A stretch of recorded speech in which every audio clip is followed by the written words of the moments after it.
أما بعد فقد قال الله تبارك وتعالى في القرآن المجيد والفرقان الحميد: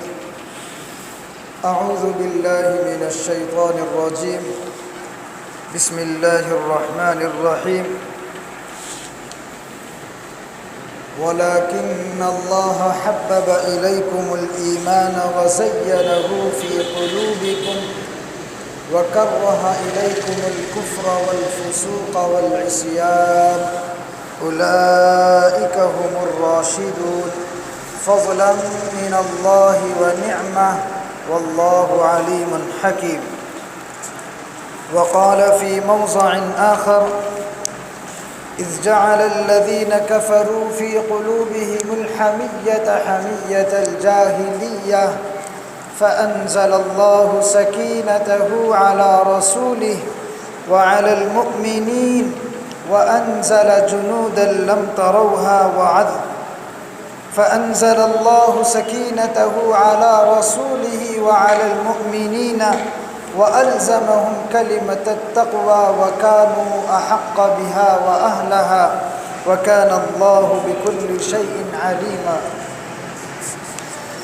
صدق الله العظيم. وقال النبي صلى الله عليه وسلم: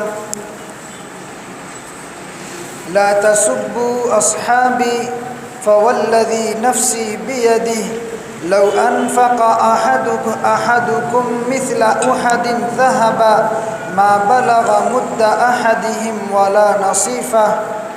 أو كما قال النبي صلى الله عليه وسلم. بزرگان دین،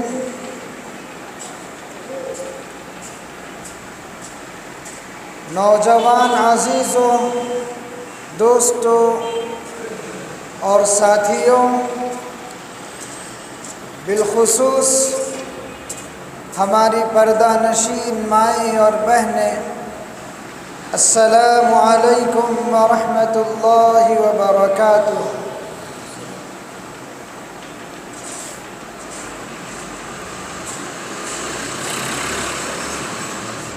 آج جمعے کے موضوع میں، جمعے کے بیان کے لیے ہم نے جس موضوع کا انتخاب کیا ہے اور جس عنوان کو سلیکٹ کیا ہے وہ عنوان ہے صحابہ کرام رضوان اللہ تعالی علیہم اجمعین کی خصوصیات قرآن اور حدیث کی روشنی میں۔ آج ہم اسی موضوع پر قرآن اور حدیث کی روشنی میں صحابہ کرام رضوان اللہ تعالی علیہم اجمعین کا مقام و مرتبہ، ان کے فضائل، ان کے مناقب اور ان سے متعلق قرآن کریم کے جو بیانات ہیں اس کو پیش کریں گے۔ اسی طرح حدیث پاک صلی اللہ علیہ وسلم میں صحابہ سے متعلق جو فضائل آئے ہیں اور جو ان کے خصوصیات بیان ہوئے ہیں ان کا تذکرہ آپ حضرات کے سامنے کریں گے، اور اسی کے ساتھ ساتھ دو چار صحابہ کرام رضوان اللہ تعالی علیہم اجمعین کے اقوال بھی، اور اسی کے ساتھ ساتھ اس امت کے سب سے بہترین جماعت جو اہل السنت والجماعت ہے ان کے بھی کچھ آراء اور اقوال آپ کے سامنے پیش کرنے کی کوشش کی جائے گی۔ میرے دوستو، ہم اہل السنت والجماعت ہیں اور ہمارا تعلق بھی اسی جماعت سے ہے، ہم اس کو ماننے والے ہیں، تو لہذا کسی بھی جماعت سے ہمارا تعلق ہونے کے لیے یہ ضروری ہے کہ ہم اس جماعت والوں کے عقائد کو بھی جان لیں، تاکہ ہمارے عقائد بالکل وہی عقائد ہو جو اللہ نے اور اللہ کے رسول نے ہم کو دے کر گئے ہیں، اور صحابہ کرام رضوان اللہ تعالی علیہم اجمعین کے ذریعے سے ہم تک پہنچے ہیں۔ من وعن، ہم انہی کو مانیں۔ اگر اس کے اندر کہیں کمی بیشی ہو رہی ہے یا کہیں غدربود ہو رہا ہے تو ہم اس کو ذرہ برابر بھی نہیں مانیں گے، بلکہ ہماری پوری کوشش یہی ہوگی کہ ہم اپنے عقائد کو اسی طرح مانیں جیسا کہ ہم کو وراثت میں اور ورثے میں ملے ہیں، جس کے اندر کوئی تغیر اور تبدیلی نہیں ہے۔ تو اسی کے پیش نظر آج ہم صحابہ کرام رضوان اللہ تعالی علیہم اجمعین سے متعلق اہل السنت والجماعت کے عقائد کو جاننے کی کوشش کریں گے، اور اسی کے ضمن میں ان کا مقام و مرتبہ بھی ہمارے سامنے آ جائے گا۔ قرآن کریم کے اندر اللہ نے جہاں پر پوری امت کا تذکرہ کیا ہے، وہاں پر ہم کو بالخصوص یہ بات معلوم ہوتی ہے کہ اس آیت کے صحیح حقدار اور اولین مخاطب ہے تو وہ صحابہ کرام رضوان اللہ تعالی علیہم اجمعین ہیں۔ قرآن کریم میں اللہ نے ایک جگہ فرمایا قرآن کریم میں اللہ نے ایک جگہ فرمایا ہے کہ دیکھو کنتم خیر امت اخرجت للناس تأمرون بالمعروف وتنہون عن المنکر، کہ اللہ نے اس آیت میں فرمایا کہ تم بہترین امت ہو، لوگوں کو خیر کی طرف بلانے کی دعوت دینے کے لیے تم کو وجود میں لایا گیا ہے، اور برائی سے روکنے کے لیے تم کو وجود میں لایا گیا ہے۔ تو میرے دوستو، اس آیت کے اندر کنتم خیر امت، اللہ نے فرمایا تم سب سے بہترین امت ہو، اور اس امت کے اندر سب سے پہلے اگر کوئی ہے تو وہ صرف صحابہ کرام رضوان اللہ تعالی علیہم اجمعین ہے۔ تو معلوم یہ ہوا کہ اس امت کے اندر سب سے بہترین جماعت کسی کی ہے تو وہ صحابہ کی جماعت ہے، اور اس کی گواہی مفسرین بھی دیتے ہیں، اور قرآن کریم کی اس آیت سے ہم کو معلوم بھی ہوتا ہے۔ اور ایک جگہ اللہ رب العزت والجلال نے صحابہ کرام رضوان اللہ تعالی علیہم اجمعین کے ایمان کی گواہی کو بیان کرتے ہوئے فرمایا والذین آمنوا وہاجروا وجاہدوا فی سبیل اللہ والذین آووا ونصروا اولئک هم المؤمنون حقا لهم مغفرۃ ورزق کریم۔ اور ایمان والے وہ لوگ ہیں جو جنہوں نے ایمان لایا اور ہجرت کی اور اللہ کے راستے میں اپنا جان و مال خرچ کیا اور جہاد کی، اور وہ لوگ جو دوسرے لوگوں کو پناہ دی اور اللہ کے دین کی مدد کی، یہی ہیں اولئک هم المؤمنون حقا، سچے ایماندار یہی ہے، لهم مغفرۃ ورزق کریم، ایسے ہی لوگوں کے لیے مغفرت کا وعدہ ہے اور رزق کریم کا وعدہ ہے۔ میرے دوستو، اس آیت میں اللہ نے صحابہ کی خصوصیات کو بیان کرتے ہوئے فرمایا کہ وَجَاهَدُوا فِي سَبِيلِ اللَّهِ، کہ ان لوگوں نے اللہ کے راستے میں جہاد کیا ہے، اور دوسری طرف انصار کے بارے میں یہ بیان فرمایا وَالَّذِينَ آوَوا وَنَصَرُوا، اور وہ لوگ جنہوں نے ٹھکانہ دیا وَنَصَرُوا، اور ان کی مدد کی۔ تو معلوم یہ ہوتا ہے اس آیت کے اندر کہ اللہ نے مہاجرین کی بھی تعریف کی اور انصار مدینہ کی بھی تعریف کی، پھر آخر میں دونوں کو ایک جگہ جمع کر کے فرمایا اولئک هم المؤمنون حقا، کہ ان کا ایمان سب سے زیادہ سچا ایمان ہے اور ان کا ایمان حق ایمان ہے۔ اس کے بعد اللہ نے فرمایا جن کا ایمان حق ہوگا، جنہوں نے اللہ کے راستے میں جہاد کیا، اللہ کے لیے ہجرت کی اور ہجرت کرنے والوں کو ٹھکانہ دیا اور ان کی مدد کی، اور ہر حال میں ایمان پر مضبوط جمے رہے، تو اللہ فرماتا ہے لہم مغفرۃ ورزق کریم، کہ دیکھو ایسے لوگوں کے لیے مغفرت کے وعدے ہیں۔ تو اس آیت سے معلوم ہوا صحابہ کرام کے لیے اللہ نے مغفرت کا وعدہ بھی فرمایا ہے، ورزق کریم، اور رزق حلال کا بھی اللہ نے ان سے وعدہ فرمایا ہے۔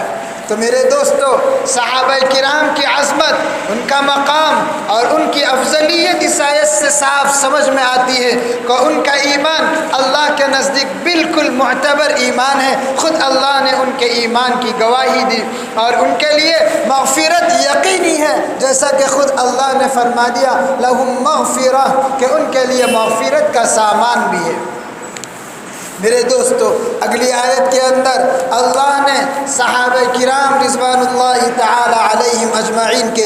ایمان کو اور ان کے گناہوں سے دور رہنے کو بتلایا ہے۔ یہی ایک بات یہ بھی بتلا دوں، اگر ہم قرآن کریم کے اندر غور کریں گے، قرآن کریم کو معانی کے ساتھ پڑھیں گے، اس کے اندر تدبر اور تفکر کریں گے، تو ہم کو یہ بات صاف معلوم ہوتی ہے کہ قرآن کریم کے اندر اللہ نے صحابہ کرام کو 70 یا 90 سے زائد مقامات پر ایمان والوں کے لقب سے پکارا ہے، ایمان والے کہہ کر مخاطب کیا ہے۔ تو معلوم یہ ہوا کہ صحابہ کا تذکرہ قرآن کریم کے اندر ایمان والوں کے ساتھ 90 مرتبے کے قریب استعمال ہوا ہے۔ اب دیکھ لیجئے کہ صحابہ کا ایمان کتنا اللہ کے نزدیک قابل قبول ہے کہ اللہ نے ان کو 70 بلکہ 90 سے زائد دفعہ ایمان والے کہہ کر مخاطب کرتے ہیں۔ اور ایک جگہ اللہ نے فرما دیا کہ دیکھ لو صحابہ کرام کا ایمان کیسا ہے اور وہ لوگ گناہوں سے کتنی دور رہتے ہیں۔ خود اللہ نے گواہی دی وَلَكِنَّ اللَّهَ حَبَّبَ إِلَيْكُمُ الْإِيمَانَ، کہ اللہ نے ایمان کو تمہارے دلوں میں پسند کیا ہے اور تمہارے دلوں میں جما دیا ہے۔ وَزَيَّنَهُ فِي قُلُوبِكُمْ، اور ایمان کو تمہارے دلوں میں مزین کر دیا اور عمدہ بنا دیا ہے۔ تو اس آیت کے اس سینٹنس سے معلوم ہوتا ہے کہ اللہ نے صحابہ کے ایمان کو ان کے دلوں میں جمع بھی دیا اور ان کے دلوں میں صحابہ کے لیے ایمان کو مزین اور عمدہ کر دیا ہے۔ پھر آگے اللہ نے فرمایا وَكَرَّهَ إِلَيْكُمُ الْكُفْرَ وَالْفُسُوقَ وَالْعِصْيَانَ أُولَئِكَ هُمُ الرَّاشِدُونَ، اور اللہ نے ان کے دلوں میں یعنی صحابہ کے دلوں سے اللہ نے کفر کو ناپسند کیا ہے، کفر کی نفرت اللہ نے ان کے دلوں میں بٹھا دی ہے۔ والفسوق، اور گناہوں کی نحوست بھی اور گناہوں کے وبال کو بھی اور گناہوں کی سختی کو بھی اللہ نے ان کے دل میں جما دیا ہے اور ان سے گناہوں کی نفرت کو نکال دیا ہے۔ والعصیان، اور اللہ نے نافرمانی کے مادے کو بھی ان کے دل کے لیے پسند نہیں کیا اور دور رکھا ہے۔ تو اس آیت سے معلوم ہو رہا وَكَرَّهَ إِلَيْكُمُ الْكُفْرَ، اللہ نے صحابہ کو کفر سے دور رکھا اور نافرمانی کرنے سے بھی دور رکھا اور گناہوں سے بھی دور رکھا ہے۔ اب اس آیت سے ہم کو صاف پتہ چل گیا کہ اللہ نے صحابہ کے ایمان کی گواہی بھی دی ہے اور اللہ نے صحابہ کو کفر سے، گناہوں سے اور نافرمانی سے دور رکھا ہے۔ اولئک هم الراشدون، یہی لوگ ہیں جو ایک دم راہ ہدایت پر ہے اور جن کے لیے سارے راستے کھول دیے گئے ہیں۔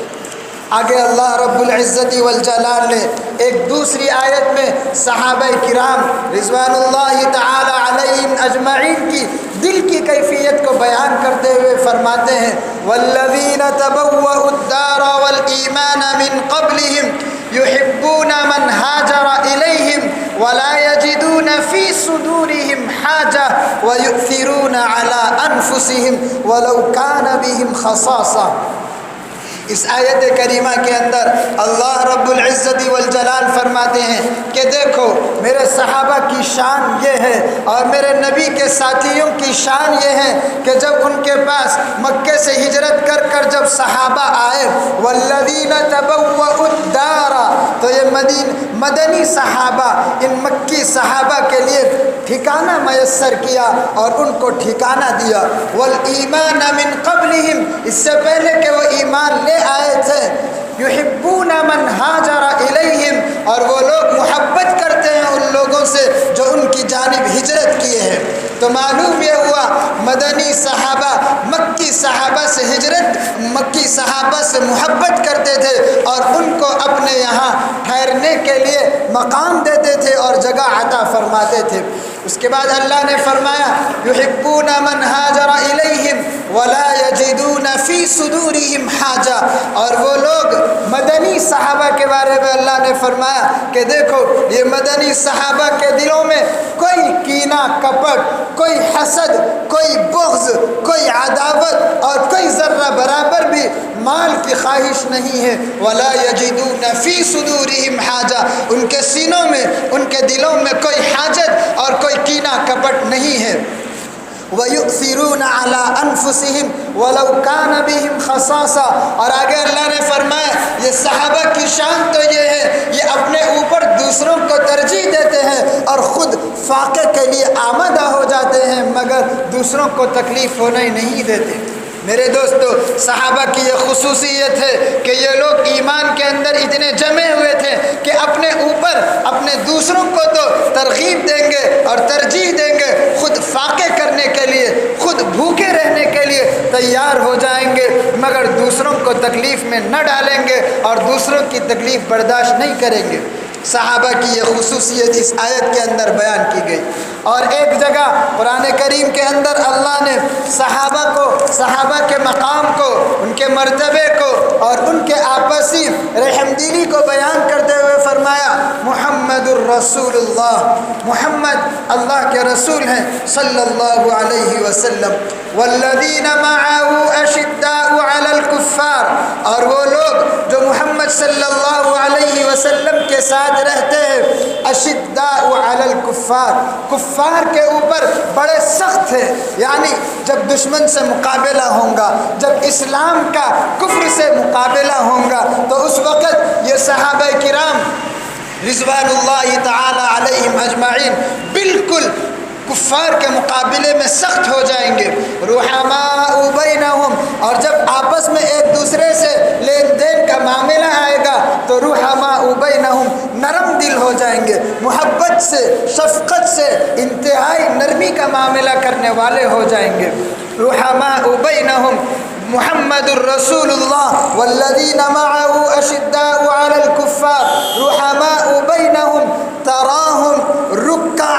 سجدا یبتغون فضلا من اللہ ورضوانا۔ پھر اللہ نے بتلا دیا کہ دیکھو میرے صحابہ کی شان یہ ہے کہ جب بھی تم ان کو دیکھو گے تراہم رکعا سجدا، وہ یا تو رکوع کی حالت میں ہوں گے یا سجدے کی حالت میں ہوں گے۔ مطلب یہ ہے کہ تم میرے صحابہ کو کثرت سے عبادت کرنے والے پاؤ گے۔ تراہم رکعا سجدا یبتغون فضلا من اللہ ورضوانا، اس حال میں کہ میرے صحابہ کی یہ کیفیت ہوں گی، وہ عبادتوں کے ذریعے سے اللہ کے فضل کو تلاش کریں گے اور اللہ کی رضا پسند کریں گے اور اللہ کی رضا کی جستجو میں لگے ہوئے ہوں گے۔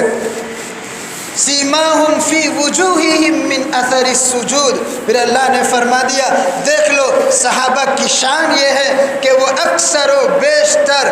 سجدوں کی وجہ سے تم ان کے چہروں کو پہچانا کرو گے۔ معلوم یہ ہوا صحابہ عبادت کے اندر بالکل اعلیٰ مقام پر تھے اور ان کا مقابلہ کوئی نہیں کر سکتا۔ تو میرے دوستو، اس آیت کریمہ کے اندر اللہ نے صحابہ کی کئی صفات بیان فرمائی۔ ایک صفات تو یہ ہے کہ وہ لوگ کفار کے مقابلے میں سخت تھے، اور دوسری صفت یہ ہے کہ جب وہ آپسی معاملے کی بات آتی تو وہ انتہائی درجے کے نرم دل ہوتے ہیں اور انتہائی نرم اور شفقت کا معاملہ کرنے والے ہوتے ہیں۔ اور ایک صفت یہ بتلائی کہ وہ اکثر و بیشتر اللہ کی عبادت کرتے ہیں اور اللہ کی عبادت سے ان کا منشا، ان کا مقصد یہ ہے کہ اللہ کا فضل تلاش کرے اور اللہ کی رضا تلاش کرے۔ اور ایک صفت یہ بیان کی کہ ان کے چہروں پر تم سجدوں کے نشانات دیکھو گے اور تم ان کو کثرت عبادت میں مشغول دیکھو گے۔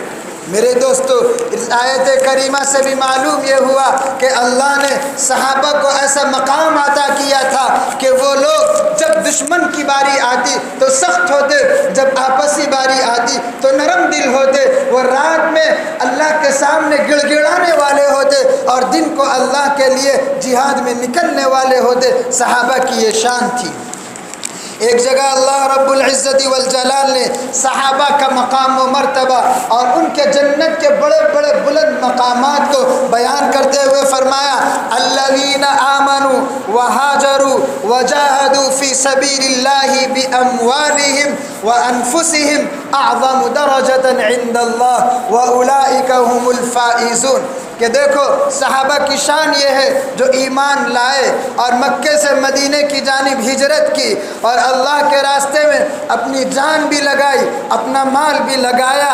اعظم درجۃ عند اللہ تو اس کے بدلے میں ان کا مقام و مرتبہ اللہ کے نزدیک بہت اونچا مقام ہے اور سب سے زیادہ اونچا مقام و مرتبہ ہے۔ میرے دوستو اس آیت سے بھی معلوم یہ ہوتا ہے کہ صحابہ کا مقام صرف اس امت میں ہی نہیں اس دنیا میں ہی نہیں بلکہ اس دنیا میں بھی ان کا مقام و مرتبہ بلند ہے اور اللہ کے نزدیک بھی ان کا مقام و مرتبہ بلند ہے اور ان کے لیے جنت میں بھی بلند مقام و مرتبہ ہے۔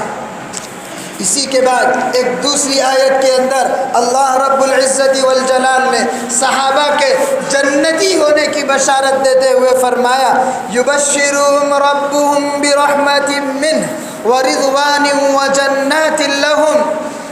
اللہ فرماتے ہیں کہ یبشرهم ربهم ان کے رب نے ان کو بشارت دی برحمت منہ ورضوان وجنات کہ اللہ نے ان کو بشارت دی اپنی طرف سے رحمت کی اور اپنے طرف سے رضامندی کی اور اپنے طرف سے جنت عظمیٰ کی اللہ نے ان کے لیے بشارت سنائی ہے۔ میرے دوستو آپ غور کریں صرف صحابہ کی جماعت اس امت کے اندر ایک ایسی جماعت ہے جس کی جنت کی ذمہ داری جس کے اوپر رحمت اور فضل کی ذمہ داری اور جس کے اوپر رضامندی کی ذمہ داری کا اعلان خود اللہ نے اپنی جانب سے کیا ہے۔ اس کے علاوہ کسی امت کے اندر اور کسی قوم کے اندر کسی جماعت کے لیے ایسا اعلان اور ایسی خوشخبری آپ کو نہیں ملے گی۔ تو اس سے بھی معلوم یہ ہوتا ہے کہ صحابہ بالکل نیک صالح اور اعلیٰ درجے کے متقی پرہیزگار لوگ تھے۔ ان کا مقابلہ اس امت کے بعد والے افراد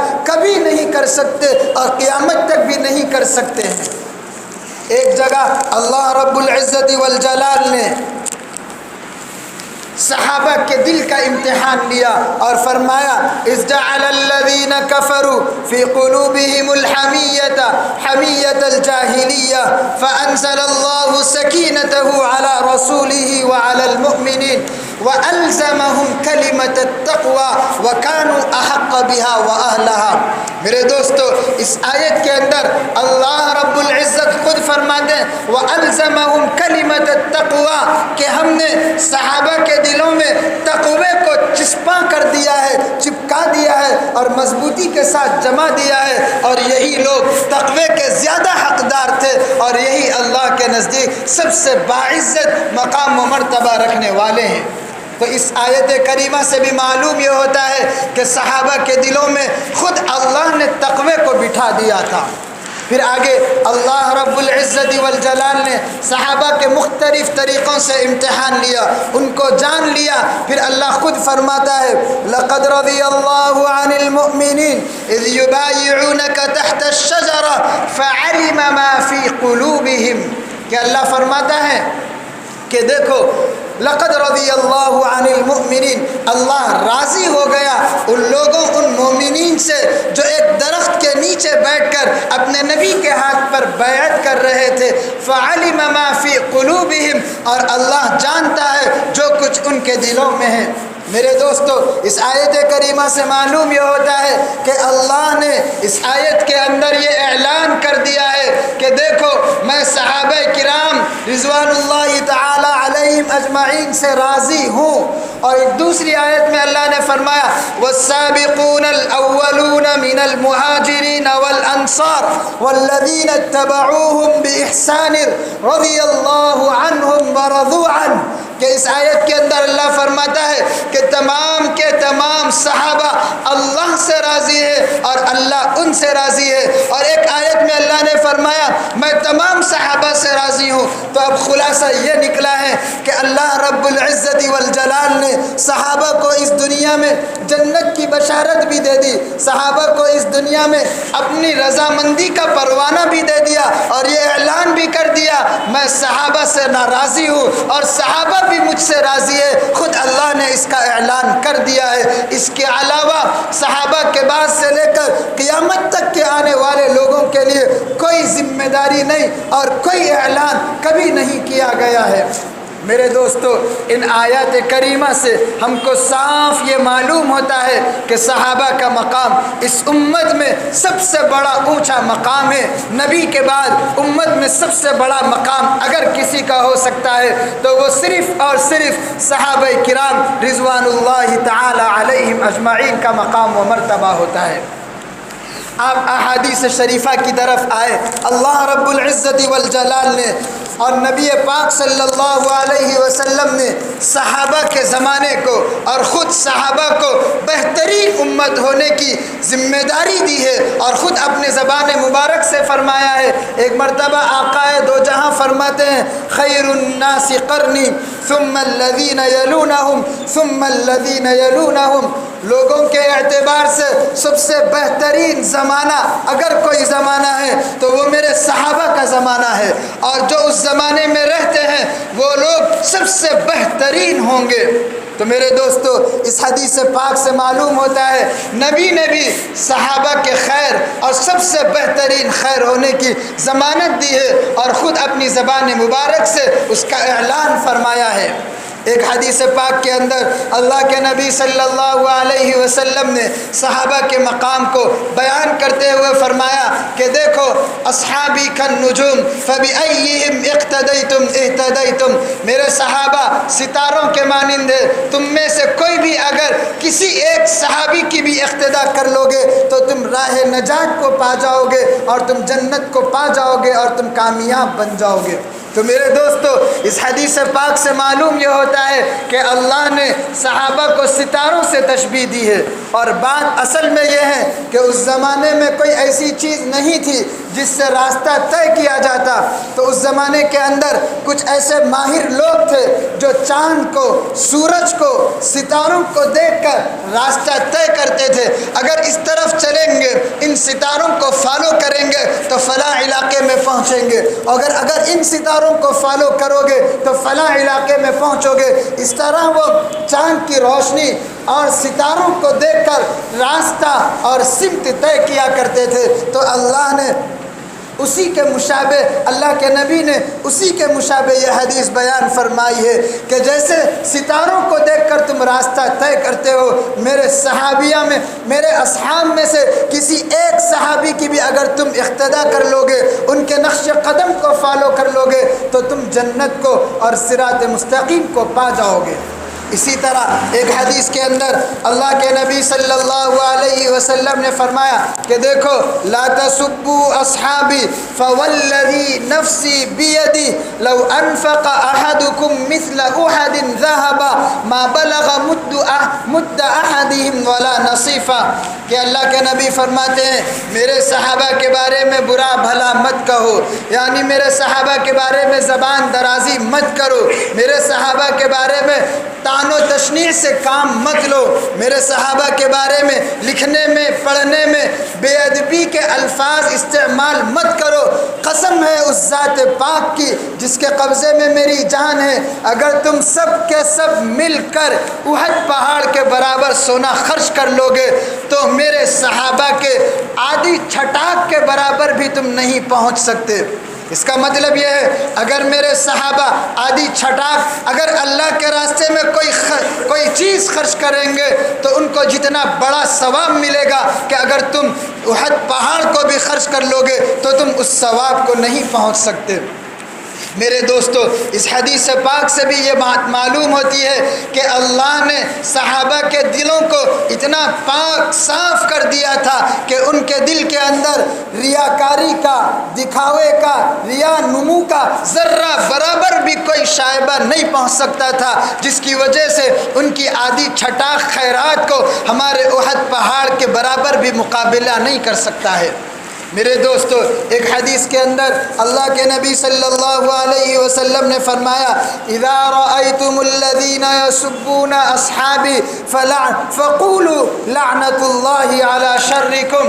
کہ یاد رکھ لو اگر تم میں سے کسی نے بھی میرے کسی آدمی کو ایسی حالت میں دیکھا ہو کہ وہ میرے صحابہ کو برا کہتا ہے یا میرے صحابہ کے بارے میں زبان درازی کرتا ہے یا میرے صحابہ کے بارے میں اپنے دل میں کینہ کپٹ رکھتا ہے، تو ان سے تم کہہ دو لعنت اللہ علی شرکم، تمہاری شرارتوں کے اوپر اللہ کی لعنت ہو، فرشتوں کی لعنت ہو، تمام انسانوں کی لعنت ہو تمہارے اوپر جو میرے صحابہ کو برا بھلا کہتے ہو۔ میرے دوستو، یہی تک نہیں بلکہ ایک جگہ اللہ نے صحابہ کی ضمانت لیتے ہوئے اور اللہ کے نبی نے صحابہ کی پاک بازی کو بیان کرتے ہوئے ان سے عقیدت اور محبت کو بیان کرتے ہوئے یوں فرمایا اللہ اللہ فی اصحابی، اللہ سے ڈرو، اللہ سے ڈرو، فی اصحابی، میرے صحابہ کے بارے میں، اللہ اللہ فی اصحابی لا تتخذوهم غرضا من بعدی، میرے بعد تم میرے صحابہ کو نشانہ نہ بنانا، میرے صحابہ کو برا بھلا نہ کہنا، میرے صحابہ کے بارے میں غلط الفاظ اور بے ادبی کے الفاظ اپنی زبان سے، اپنی قلم سے، اپنے اشاروں سے، اپنے کنایات سے ہرگز ہرگز نہیں کہنا، لا تتخذوهم غرضا من بعدی، میرے بعد میرے صحابہ کو تم برائی کا نشانہ نہ بنانا، فمن احبہم فبحبی احبہم، پھر اللہ نے فرمایا جو لوگ صحابہ سے محبت کرتے ہیں اس کی وجہ یہ ہوگی کہ ان کو مجھ سے محبت ہے، تبھی تو وہ صحابہ سے محبت کرتے ہیں۔ تو میرے دوستو، اس حدیث پاک کے اندر اس جملے سے یہ معلوم ہو گیا اگر ہم کو نبی سے سچی محبت ہے تو ہم نبی کے صحابہ پر کبھی طعن و تشنیع کرنے والے نہیں ہیں۔ اور ایک مطلب یہ ہے کہ جن کو صحابہ سے محبت ہوگی اس کو اللہ کے نبی سے بھی محبت ہوگی۔ اگر کسی بندے کو صحابہ سے محبت نہیں ہے، اگر صحابہ کے بارے میں اس کے دل میں ذرہ برابر بھی کینہ کپٹ ہے، تو سمجھ لو کہ اس کو اللہ کے رسول سے بھی کینہ کپٹ ہے۔ اور پھر آگے اللہ کے نبی نے فرمایا وَمَنْ أَبْغَضَهُمْ فَبِبُغْضِي أَبْغَضَهُمْ، اگر کوئی شخص میرے صحابہ سے بغض رکھتا ہے تو اس کی وجہ یہ ہوگی کہ اس کے دل میں میرے لیے بھی بغض ہوگا۔ اس حدیث کے ٹکڑے کا مطلب یہ ہے جس بندے کو اللہ کے نبی کے خاطر، اللہ کے نبی کے لیے اس کے دل میں بغض ہوگا تو وہ صحابہ سے بھی بغض رکھے گا۔ اور ایک مطلب یہ ہے اگر کسی کو صحابہ سے بغض ہوگا تو سمجھ لو کہ وہ اللہ کے نبی سے بھی بغض رکھنے والا ہے۔ پھر آگے اللہ نے فرمایا وَمَنْ آذَانِي فَقَدْ آذَى اللَّهُ، کہ پھر اللہ کے نبی فرماتے ہیں جس نے صحابہ کو تکلیف دی اس نے مجھے تکلیف دی، اور جس نے مجھے تکلیف دی اس نے اللہ کو تکلیف دی، اور جس نے اللہ کو تکلیف دی فَيُوشَكُ أَن يَأْخُذَهُ، کہ قریب ہے کہ اللہ اس کو پکڑ لے اور اپنے عذاب میں گھیر لے۔ تو میرے دوستو، اس حدیث پاک سے یہ معلوم ہوتا ہے کہ ہم کو صحابہ کے بارے میں اپنی زبان دراز کرنے سے، اپنی زبان سے بے ادبی کے الفاظ نکالنے سے بچتے رہنا چاہیے۔ اگر خدا نہ خواستہ ہماری زبان سے کوئی غلط الفاظ نکل گئے تو فوراً سجدہ ریز ہو جائے، اللہ سے توبہ اور استغفار کرے اور اللہ کے در پر جھک کر ہم اب توبہ اور استغفار کریں اور معافی چاہیں۔ اور اگر ایسا نہیں ہوتا ہے اور اگر ہم عمدن صحابہ کے بارے میں طعن و تشنیع کرتے ہیں تو سمجھ لو کہ ہم صحابہ سے نہیں بلکہ اللہ کے نبی سے ہم کو بغض ہے، اور اللہ کے نبی کے ہم دشمن ہیں جس کی وجہ سے ہم صحابہ کے بارے میں غلط الفاظ استعمال کر رہے ہیں۔ ایک حدیث کے اندر اللہ کے نبی صلی اللہ علیہ وسلم نے صحابہ کے بارے میں یہاں تک فرمایا ما من احد من اصحابی يموت بارض الا بعث لهم نورا وقائدا يوم القیامہ، کہ اللہ کے نبی فرماتے ہیں میرے صحابہ روئے زمین پر میری وفات کے بعد پھیل جائیں گے اور وہ زمین کے ہر خطے میں چلے جائیں گے دین کی اشاعت کے لیے، دین کو پھیلانے کے لیے۔ زمین کے جس خطے میں بھی صحابی کی وفات ہوگی، صحابی کی موت ہوگی، تو کل قیامت کے دن اللہ پاک میرے صحابی کو نور اور قائد بنا کر قیامت کے دن قیامت کے میدان میں جمع کریں گے، اور جہاں پر صحابی مدفون ہوگا وہاں سے جب وہ قائد بن کر نکلے گا تو صحابہ کے پیچھے جتنی جماعت ہوگی اللہ پاک سے امید ہے کہ ان سب کی مغفرت کی جا سکتی ہے۔ میرے دوستو، اس حدیث پاک سے یہ معلوم ہوتا ہے صحابہ نور ہے، صحابہ قائد اور لیڈر ہے۔ اس کا مطلب یہ ہے کہ جس طرح ہم روشنی کے اندر کوئی چیز دیکھ سکتے ہیں اور کوئی چیز متعین کر سکتے ہیں، کوئی چیز پہچان سکتے ہیں، ٹھیک اسی طرح صحابہ بھی دین کا نور ہے۔ اگر صحابہ کی زندگی کو فالو کریں گے تو وہ ہم کو جنت کا راستہ دکھائیں گے اور جنت تک پہنچائیں گے۔ ایک حدیث کے اندر اللہ کے نبی صلی اللہ علیہ وسلم نے فرمایا اِنَّهُ مَن يَعِيشُ مِنْكُمْ بَعْدِي فَسَيَرَى اخْتِلَافًا كَثِيرًا،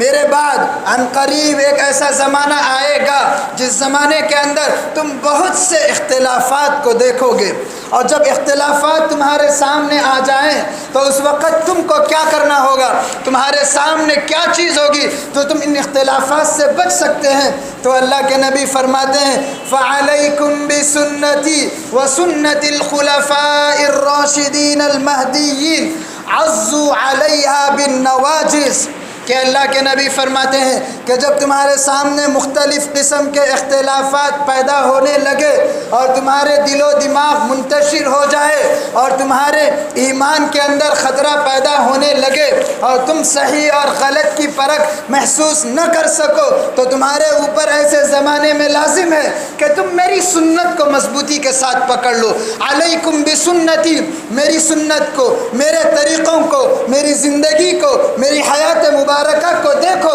اور اس پر عمل کرو، اور ساتھ ہی ساتھ وخلفاء الراشدین المہدیین، میرے صحابہ کی سنت کو، ان کے طریقوں کو بھی مضبوط پکڑ لو تو تم یقیناً کامیابی کے راستے پر پہنچ جاؤ گے اور تم جنت کا راستہ پالو گے۔ میرے دوستو، ان احادیث پاک کے اندر اور قرآن کریم کی آیتوں کے اندر جو اب تک بیان ہوئی ہے اس سے یہ معلوم ہوتا ہے کہ صحابہ اس دنیا میں بھی سب سے زیادہ معتبر قوم تھی اور قیامت تک یہ معتبر رہیں گی، اور ان کے خلاف زبان درازی کرنے سے ایمان ہمارا خطرے میں پڑ سکتا ہے اور ہم ایمان سے ہاتھ دھو بیٹھنے والے ہوں گے، اور اگر ہم ان کو مضبوطی کے ساتھ پکڑیں گے تو پھر ہم جنت کے راستے تک اور جنت تک پہنچ سکتے ہیں۔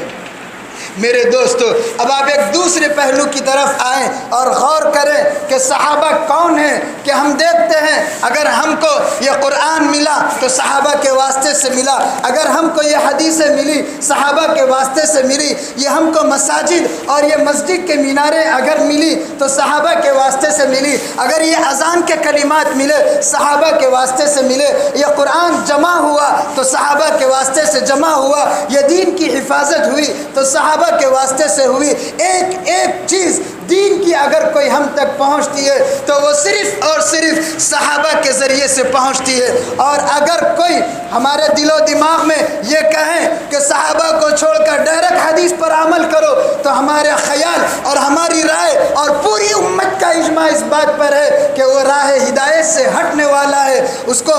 وہ اسلام کی جڑوں کو کھوکھلا کرنے والا ہے، کیونکہ اسلام نبی کے پاس آیا اور نبی نے صحابہ کو دیا اور صحابہ سے پوری امت تک پہنچا، بیچ میں سے صحابہ کو نکال دو تو سمجھ لو کہ اسلام کی دیواریں ختم ہو گئی، اسلام منہدم ہو جائے گا۔ اور اگر کوئی یہ کہتا ہے کہ صحابہ کے بغیر ہم دین پر چل سکتے ہیں، حدیث پر عمل کر سکتے ہیں، تو وہ بالکل اسلام کی دیواروں کو منہدم کرنے والا اور اسلام سے معصوم لوگوں کو بھٹکانے والا شمار ہوگا۔ اور اسی کے ساتھ ساتھ میرے دوستو، یہ بات بھی اچھی طرح ذہن نشین رکھے، یہ جو شیعہ فرقہ ہے ان کا کہنا یہ ہے کہ نبی کے وفات کے بعد صرف اہل بیت یعنی نبی کا خاندان حضرت علی اور حضرت فاطمہ رضی اللہ تعالی عنہم یہ لوگ صرف مسلمان تھے، باقی کے تمام صحابہ مرتد اور کافر ہو گئے تھے، اس کے لیے میں نے یہ ساری باتیں آپ کے سامنے رکھی۔ یہ ہرگز نہیں ہو سکتا کہ قرآن کریم میں اللہ نے صحابہ سے راضی ہونے کا اور صحابہ کا اللہ سے راضی ہونے کا اعلان کر دے اور پھر صحابہ مرتد ہو جائے۔ یہ کیسے ہوگا؟ اس کا مطلب یہ ہوگا کہ اللہ نے کافروں کے لیے اور اللہ نے مرتدین سے راضی ہو گیا، حالانکہ یہ بالکل غلط ہے۔ اور اسی طرح اللہ نے یہ اعلان بھی کر دیا، صحابہ کو میں جنت کی بشارت دیتا ہوں، صحابہ کے لیے میں مغفرت کا وعدہ کرتا ہوں کہ اگر شیعوں کی بات مان لے تو یہ بات ہو جائے گی کہ اللہ نے کافروں کے لیے، مرتدین کے لیے جنت کا وعدہ کیا ہے، اور حالانکہ یہ بالکل غلط ہے۔